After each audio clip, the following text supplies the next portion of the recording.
भारता शेजारील देश लक्षात ठेवण्यासाठी फक्त हे वाक्य लक्षात ठेवायचं. कोणतं?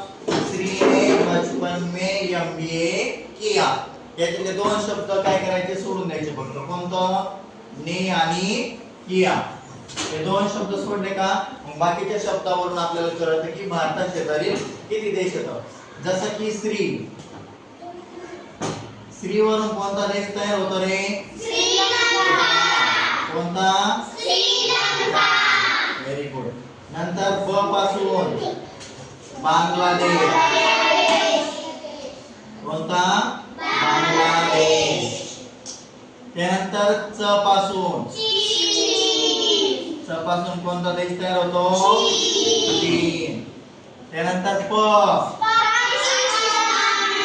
कोणता?